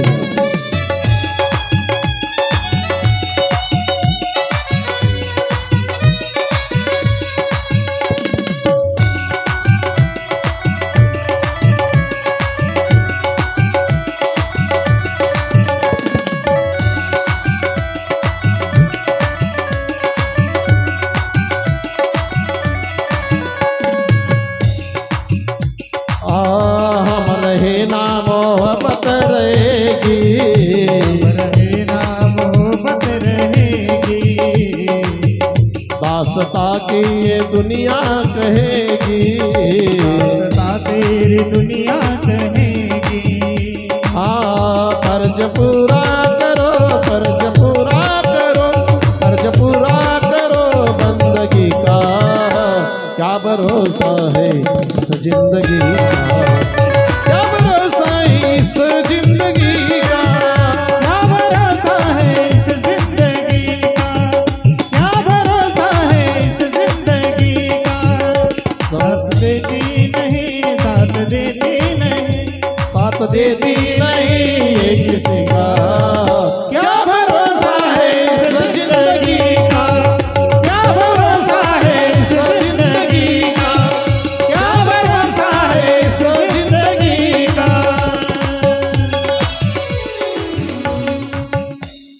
काही जीवनाचा भरोसा आहे का आपल्या? नाही नाही, ठीक आहे नाही. पण हे कोणासाठी चिंतन आहे? अहो परमार्थिक क्षेत्रातलं ज्यांचं जीवन आहे ना त्यांना या सर्व गोष्टी माहिती आहेत की येथे उर नाही आले अवतार आणि येरते पामर जीव किती. जर अवतार राहिले नाही मग आपल्याला राहता येईल का? है की नाही. परमार्थिक क्षेत्राच्या लोकांना आधीच माहिती आहे. अहो जे दुसऱ्यांना जिवंत करायचे ते सुद्धा एक दिवस इथून गेले, है की नाही. म्हणजे जायचंय हा, कारण हा लोक कोणता आहे? हा मृत्यू लोक आहे, है की नाही. आणि या मृत्यू लोकांमध्ये अमर होताच येत नाही, इथला नेम पाळावा लागतो ना, है की नाही. ज्या लोकांमध्ये आपण असेल तिथला नेम पाळावा लागतो, ज्या देशात आपण असेल तिथला नेम पाळावा लागतो, है की नाही. तसं या ठिकाणी मृत्यू लोकांमध्ये आपण आल्यानंतर एक दिवस जावंच लागते. हा, संत सांगतात आम्ही आलो आणि जाणार सुद्धा, है की नाही. तारकासूर कसा विसरला? त्याला कारण आहे. भोलेनाथ आता समाधिस्थ आहे, सतीने देह ठेवला नाही म्हणून यांना पुत्र होणार नाही. आणि आपल्याला मरण येणार आहे तर ते भोलेनाथांच्या पुत्राच्या हातून येणार आहे म्हणून तो उन्मत्त झाला. मरणाला विसरला माणूस की उन्मत्त वागल्याशिवाय राहत नाही. हिरण्यकश्यप सुद्धा पुढे चिंतन येणार आहे. आणि हिरण्यकश्यपचं आणि प्रल्हादाचं चरित्र देवी भागवतात का आलं त्याचंही कारण पाहायला मिळेल आपल्याला. तोही मरणाला विसरला होता, कारण मरण त्याने अवघड मागितलं होतं. मी घरात मरू नाही, बाहेर मरू नाही, रात्री नाही, दिवसा नाही, वरती नाही, खालती नाही, माणसाकडून नाही, जनावराकडून नाही, शस्त्राने नाही, अस्त्राने नाही, आणि 12 महिन्यामध्ये मला मरण नको आहे. हा, असं त्याने मागितलं. तोही उन्मत्त झाला होता. हा, स्वतःला देव समजायला लागला होता. माणूस मरणाला विसरला की स्वतःला देव समजायला लागतो, है की नाही. हा, आणि भक्त कधीच स्वतःला देव नाही समजत. भक्त म्हणतात देवा मला तुझ्यापेक्षा वेगळाच ठेव. तू आणि आम्ही जर एक झालो ना तर भक्तीचा आनंद गेला. जीवनामध्ये भक्तीचा आनंद सर्वश्रेष्ठ आनंद आहे. हा, खरा आनंद कोणता आहे? खरं सुख येच आहे, खरं समाधान येत आणि आनंद सुद्धा येच आहे. अरे देवा आनंद आम्हाला तुझ्याशी एक रूप होण्यामध्ये आनंद नाही. अरे आम्ही आणि तुम्ही एक झाल्यानंतर भजन संपलं. आणि भजन संपलं म्हणजे जो खरा आनंद तोच गेला. आनंदीची डोई आणि आनंदाची तरंग. म्हणून तुकोबारांनी सांगितलं, मी भक्त तू देव ऐशे करी. मला भक्त राहू दे, तू जसा देव आहे तसा राहू दे. हा, कारण आम्ही तुझी भक्ती करणार, तो खरा आनंद आहे. भक्तासाठी भगवान परमात्म्याची भक्ती, हा एक आनंद आहे, हे समाधान आहे, सुख आहे. परत परत आम्हाला या ठिकाणी जन्माला यावं लागेल. आम्हाला जन्माला गेला संत म्हणतात. मुक्त व्हायचं नाही आम्हाला. उलट आम्ही जन्माला आल्यानंतर काय करणार, घेईन मी जन्म याचसाठी देवा, तुझी चरण सेवा साधावया. हरिदासाची घरी आणि मज उपजवा जन्मांतरी. तुका म्हणे गर्भवासे, तुका म्हणे गर्भवासे, म्हणे गर्भवासे, तुका म्हणे गर्भवासे. आसुके गालावे आमासे आमासे, गुण गाईना आवडी, गुण गाईना आवडी, गुण गाईना आवडी. सुखे घालावे आमासे, सुखे घालावे आमासे, गुण गाईन आवडी, गुण गाईन आवडी, गुण गाईन आवडी. तुकोबाराय म्हणतात, अरे गर्भवासाचं दुःख किती असू द्या, पण आम्हाला तू गर्भवासामध्ये घाल, आम्हाला जन्माला यायचं आहे. तुका म्हणे गर्भवासी सुखे घालावी आम्हासी. आम्ही काय करणार, गुण गाईन आवडे, ही आमची आवड आहे. अरे इथून मुक्त झालं म्हणजे भजनच संपलं. जीवनातील आनंदच गेला. ज्याच्या जीवनामध्ये भजनाचा आनंद नसेल, काय उपयोग आहे की नाही. अहो, समाधीचं सुख आणि ववाळून टाकावं असा कीर्तनामध्ये ब्रह्मरस असताना, समाधीचे सुख सांडाव वाढोनी, ऐसा हा कीर्तनी ब्रह्मरस. या कीर्तनामध्ये असा ब्रह्मरस आहे, भजनामध्ये असा ब्रह्मरस आहे.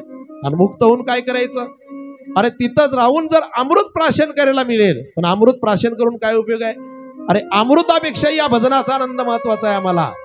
अमृतावनी गोड है की नाही, नाम तुझे देवा. अमृतापेक्षा गोड नाम आहे. हे कोणासाठीचं चिंतन आहे, हे भक्तासाठीचं चिंतन आहे. आणि अभक्ताच्या बाबतीत म्हटलं ना तर ते काय करतात, मरणाला विसरतात, म्हणून भजन करत नाही. भजन तो करतो, कथा कीर्तन श्रवण तो करतो, वारीलाही तो जातो, दान धर्मही तो करतो, चांगलं तो वागतो, की जो डोळ्यापुढे मरण ठेवतो की एक दिवस आपल्याला जायचंय, आज ना उद्या जायचंय. मरण कळणार नाही पण जायचं नक्की आहे. मग मागे कीर्ती तरी चांगली राहिली पाहिजे ना, आहे की नाही. कीर्ती चांगली राहिली पाहिजे. या ठिकाणी तारकासुराची कीर्तीच आहे, पण कशी कीर्ती आहे, कनिष्ठ कीर्ती आहे, गुणवत्ता झाला.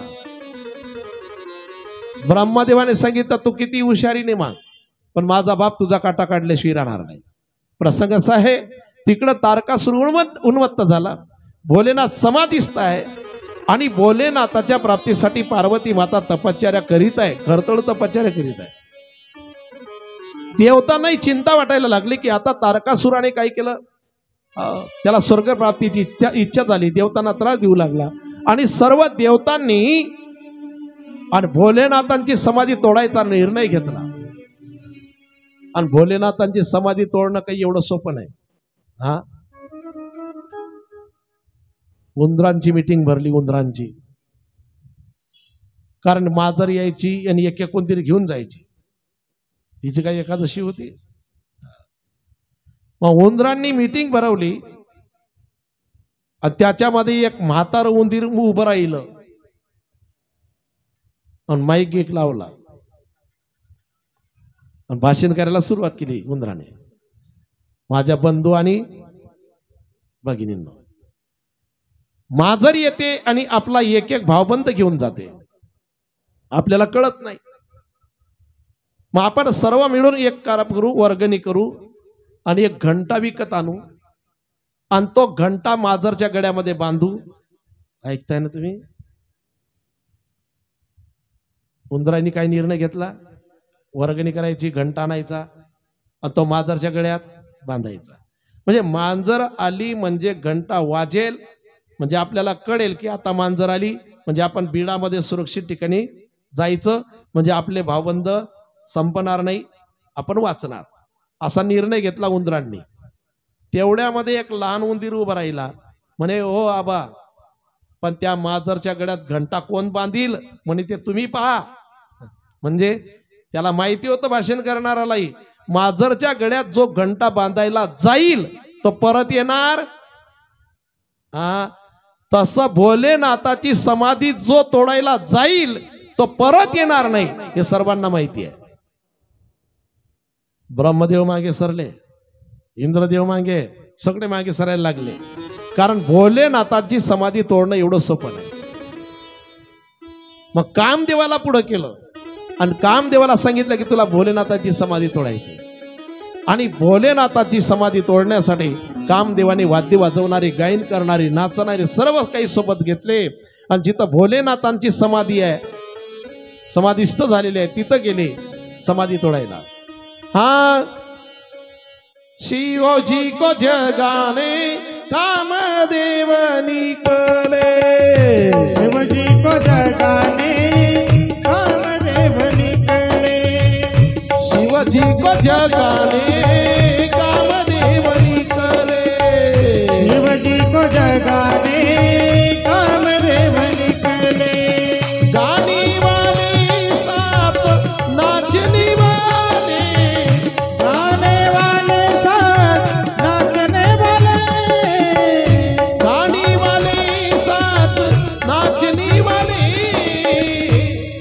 शिवजी को जगाने कामदेव निकले, शिवजी को जगाने कामदेव निकले, शिवजी को जगाने कामदेव निकले. शिवजी को जगाने आणि कामदेव निकले. त्या ठिकाणी कामदेव गेल्यानंतर सर्वांवरती कामाचा प्रभाव झाला. सर्वांवरती, वृक्षांवरती सुद्धा कामाचा प्रभाव झाला, पशुपक्ष्यांवरती कामाचा प्रभाव झाला. ऋषी मुनी सुद्धा एकमेकांमध्ये काम पाहायला लागले.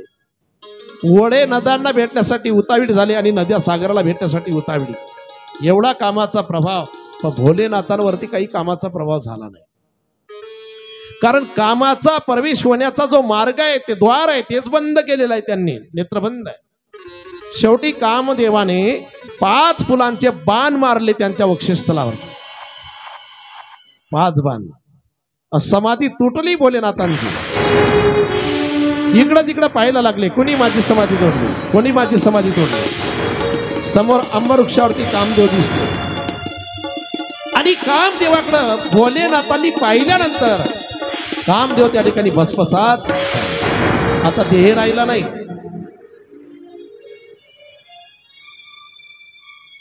कामदेवाला देह राहिला नाही. कामदेवाची पत्नी त्या ठिकाणी आली, रती. रतीने भोलेनाथांना विनंती केली की आता माझ्या पतीची आणि माझी भेट केव्हा होणार. भोलेनाथांनी सांगितलं, तो तुझ्याशी बोलेल, तू त्याच्याशी बोलेल, पण त्या ठिकाणी तो तुला पाहू शकतो, तू त्याला पाहणार नाही, कारण त्याला देह नाही. तुझी आणि तुझ्या पतीची भेट द्वापार युगामध्ये होणार. श्रीकृष्णाचा पुत्र म्हणून. आता देवी भागवतामध्ये या प्रसंगाचा फार हो आणि महत्वाचा प्रसंग आहे. नंतर पुढे शिवजींची समाधी तोडल्यानंतर देवतांनी त्या ठिकाणी विनंती केली भोलेनाथांना, आणि भोलेनाथांना सांगितलं की तुम्हाला विवाह करायचा आहे. भोलेनाथ म्हणतात, एकदा विवाह केला, आता नाही करायचा. अहो, आई साहेबांनी अवतार घेतलेला आहे सतीने. दक्षाच्या यज्ञामध्ये देह त्यागला आणि आता पार्वती नावाने आणि अवतार घेतलेला आहे आणि तुमच्या प्राप्तीसाठी आराधना सुद्धा करत आहे. भोलेनाथ म्हणतात, तरी सुद्धा मला विवाह करायचा नाही. सर्वांनी त्या ठिकाणी विनंती केल्यानंतर भोलेनाथांनी सप्तऋषी पाठवले पार्वतीकडं परीक्षा पाहण्यासाठी. पार्वती मातेची परीक्षा घेतल्यानंतर सप्तऋषी म्हणतात, तुमच्या प्राप्तीसाठीच तपश्चर्या करीत आहे आई साहेब. आणि नंतर विवाहासाठी तयार झाले भोलेनाथ. देव देवता त्या ठिकाणी ऋषी मुनी सर्व हिमालयाकडे जातात. फायनल करायला आणि त्या ठिकाणी संबंध जुटला, विवाहाची तारीखही ठरली आणि ती तिथही जाता जवळ आली बरं का, तारीख नाही ती. आणि जवळ आल्यानंतर नवरदेव स्वरूपामध्ये भोलेनाथांना सजवायला सुरुवात केली. भोलेनाथांच्या जटा कामाला जाडल्यामुळे विखरल्या होत्या.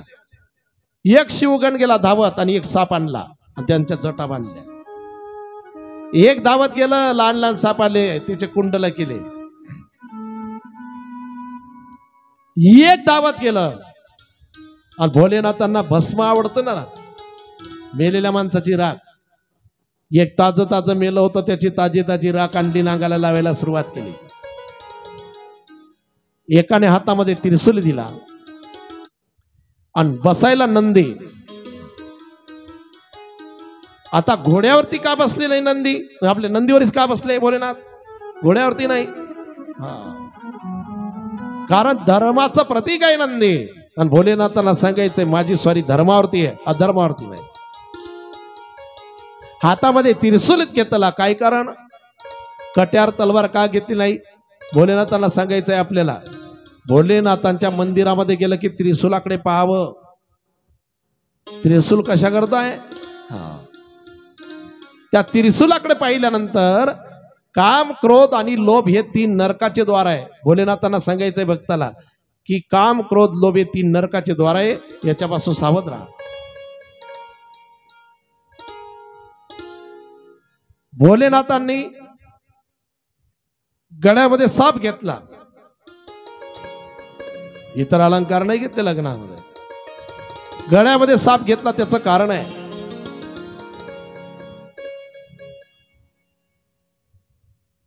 साप हा काळाचं प्रतीक आहे. जो नामचिंतन करतो, जो साधना करतो, तो काळाला गळ्यात घेऊन फिरतो, हे भोलेनाथांना सांगायचं. काळ तिला काही करू शकत नाही. जगा काळ खाये आणि आम्ही माता दिला पाय. आणि फायदा बी आहे अजून. कोणत्याही मंदिरामध्ये समजा लग्न झाल्यानंतर नवरी म्हणा का नंतर म्हणा जोडप दर्शनाला गेलं तर प्रत्येक मंदिरामध्ये, लक्ष्मी नारायणाच्या मंदिरात गेलं समजा, लक्ष्मीच्या अंगावर अलंकार असतात की नाही. ताईनं कधी म्हटलं बा हे अलंकार मला पाहिजे, तर मग आहे ना, श्रीराम मंदिरात जाऊ द्या, राधाकृष्ण मंदिरात जाऊ द्या, अलंकार असतात. आता महादेवांच्या मंदिरात आल्यानंतर म्हणील का ताई महादेवाच्या गळ्यात जे आहे ते पाहिजे म्हणून, कारण पार्वतीच्या अंगावरती अलंकारच नाही मुळामध्ये. हा एक फायदा आहे. अंगाला मेलेल्या माणसाची राख लावली भोलेनाथांनी, कारण भोलेनाथांना सांगायचंय त्यांच्या चरित्रामध्ये की या देहाची आज ना उद्या काय होणार आहे.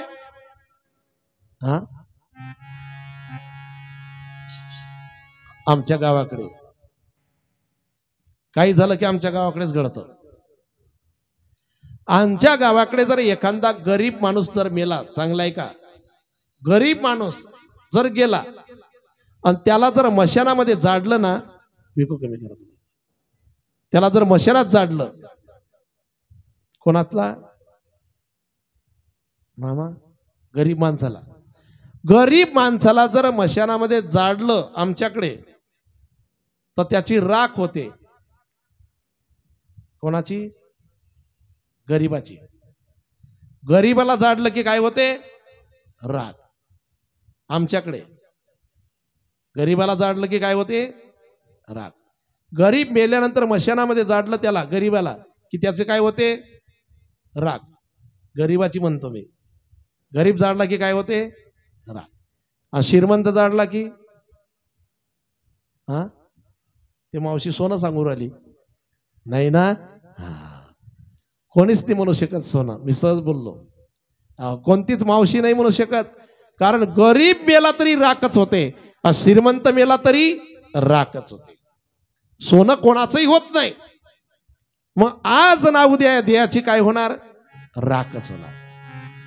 म्हणून भोलेनाथांनी अंगाला मेलेल्या माणसाची राख लावली, त्याला कारण आहे, आज ना उद्या जर या देहाची राखच होते ना, तर याला आज राख लावणी काय, उद्या याची राख होणं काय. हे चरित्र आपल्या करता आहे. भोलेनाथांना सांगायचंय, भोलेनाथ तर अजन्म तत्व आहे, त्यांना जन्म नाही मरण नाही. पण आपल्याला सांगायचंय, भक्ताला सांगायचंय की बाबा रे, अरे एक दिवस याची काय होते, राख. म्हणून सावध रहा. हाँ जाएगा जब यहां से कोई साथ नहीं देगा.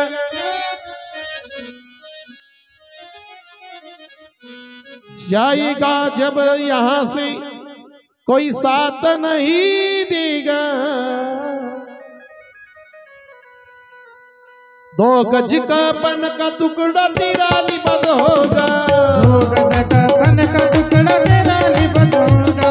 2 गज का पन का टुकड़ा तेरा लिबास होगा. 2 गज का पन का टुकड़ा तेरा लिबास होगा. जाएगा जब यहाँ से कोई साथ नहीं देगा. हाँ 2 गज का पन का टुकड़ा तेरा लिबास होगा. 2 गज का पन का टुकड़ा तेरा लिबास होगा. 2 गज का पन का टुकड़ा तेरा लिबास होगा. हाँ तेरा लिबास होगा रे तेरा लिबास होगा. तेरा लिबास होगा. तेरा लिबास होगा. तेरा लिबास होगा रे तेरा लिबास होगा. तेरा लिबास होगा. तेरा लिबास होगा.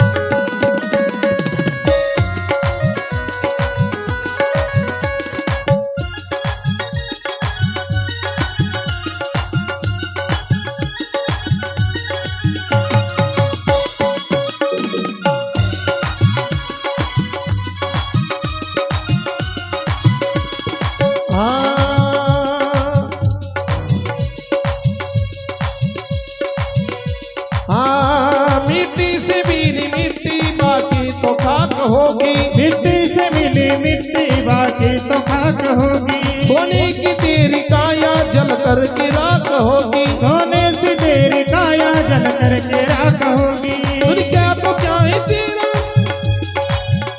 दुनिया को क्या है तेरा, मरकट निवास होगा. 2 गज का पन का टुकड़ा तेरा लिबास होगा. 2 गज का पन का टुकड़ा तेरा लिबास होगा. 2 गज का पन का टुकड़ा तेरा लिबास होगा. तेरा लिबास होगा रे तेरा लिबास होगा. तेरा लिबास होगा. तेरा लिबास होगा. हाँ तेरा लिबास होगा रे तेरा लिबास होगा. तेरा लिबास होगा. तेरा लिबास होगा. जगदम्बा माता की जय. हर हर हर हर हर हर. जर पुरवायची पद्धत असेल तर माटी होणार. हा पुरवायची पद्धत असेल तर काय होईल, माटी. मिट्टी से मिली मिट्टी बाकी तो खाक होगी. आणि जाळायची पद्धत असेल तर राख होईल. आणि पुरवायची पद्धत असेल तर माटी. आहे की नाही, याच्यापेक्षा तर काही होणार नाही.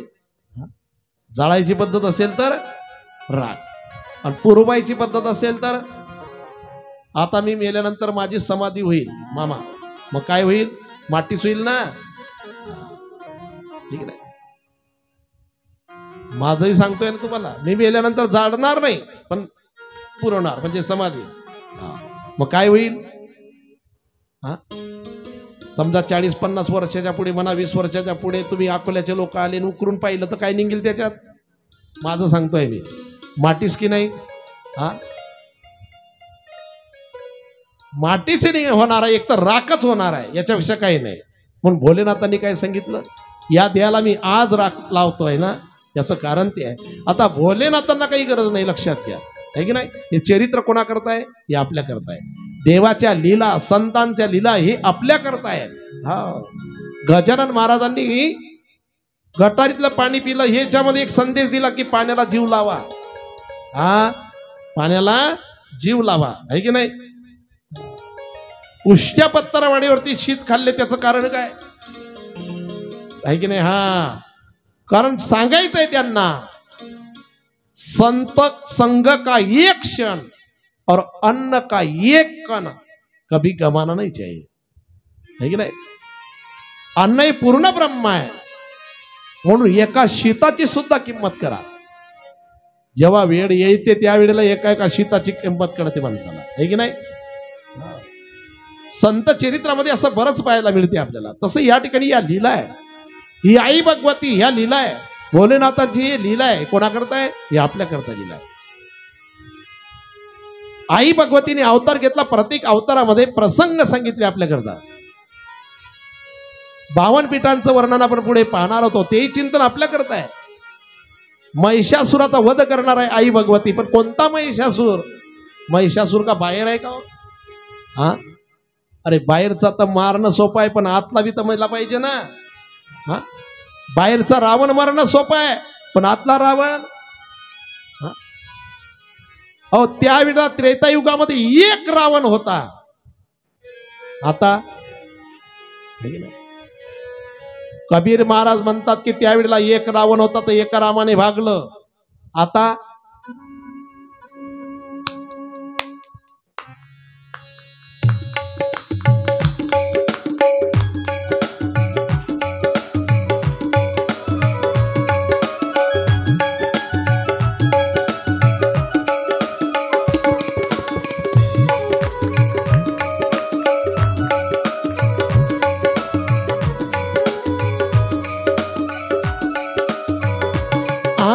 कलिजुग बैठा मार कुंडली, कलियुग बैठा मार कुंडली, कलिजुग बैठा मार कुंडली, कलियुग बैठा मार कुंडली. जाऊं तो मैं कहाँ जाऊं, जाऊं तो मैं कहाँ जाऊं. अब हर गर्मी रावण बैठा, इतने राम कहाँ से लाऊं, इतने राम कहाँ से लाऊं, इतने राम कहाँ से लाऊं. ये राम राम राम, ये राम राम राम, हे राम राम राम, हे राम राम राम, ये राम राम राम, ये राम राम राम, हे राम राम राम, हे राम राम राम. गोपाल कृष्ण भगवान की जय.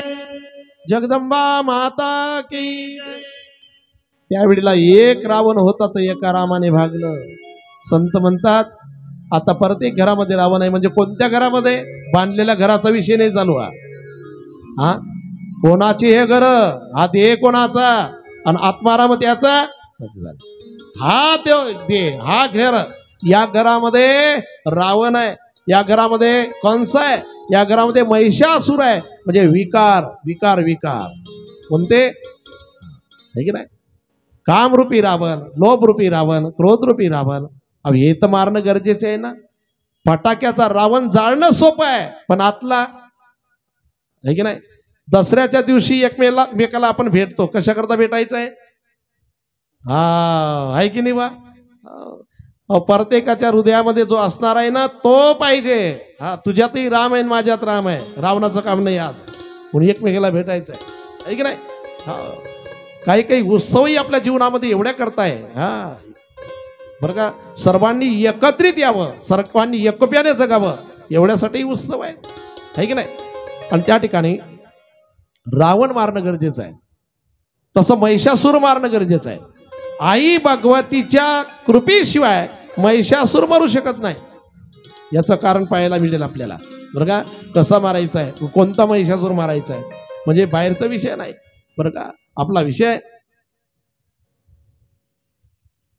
भोलेनाथांचं चरित्र, पार्वती मातेंचं चरित्र, हे आपल्याकरता चरित्र आहे. देवाचं चरित्र असेल, संताचं चरित्र असेल, आपल्याला शिकवण आहे त्या चरित्रामध्ये. आपण ते पाहायचं आणि तसं वागायचं.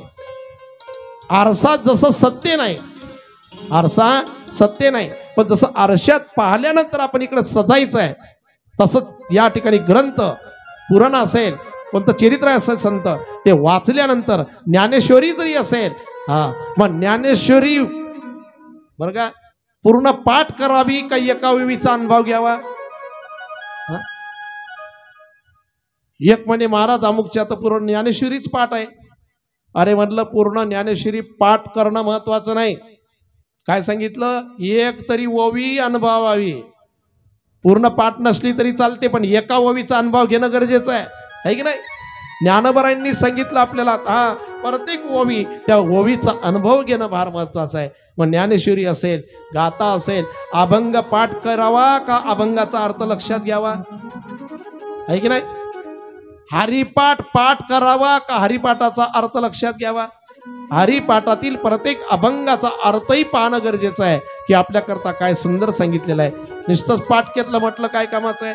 बहुत केले पाठांतर आणि वर्म राहिले ते दूर, आहे की नाही? मग कमी पाठ केलं तरी चालेल, कमी वाचलं तरी चालेल, पण त्याचा अनुभव घेणं गरजेचं आहे. कारण हे ग्रंथ जे आहेत ना ते आपल्याकरताच आहे. पुराण सुद्धा आपल्याकरता आहे बरं का. प्रत्येका करता आहे, माझ्या करता आहे, तुमच्या करता आहे. पण आई भगवतीचं हे चरित्र आपल्याकरता आहे. आई भगवतीने पार्वती हा एक अवतार घेतल्यानंतर आणि भोलेनाथ नरदेव स्वरूपामध्ये सजवल्यानंतर आणि त्या ठिकाणी पार्वती माता आणि भोलेनाथांचा विवाह सोहळा होण्याआधी बरं का, आणि सुंदर चिंतन आहे. शिवही संभोगन करही सिंगारा, शिवही संभोगन करही सिंगारा, जटा मुकुट ही मोर सवारा. जय. आणि सजवल्यानंतर हिमालयाच्या नगरात नेले आणि हिमालयाच्या नगरामध्ये नेल्यानंतर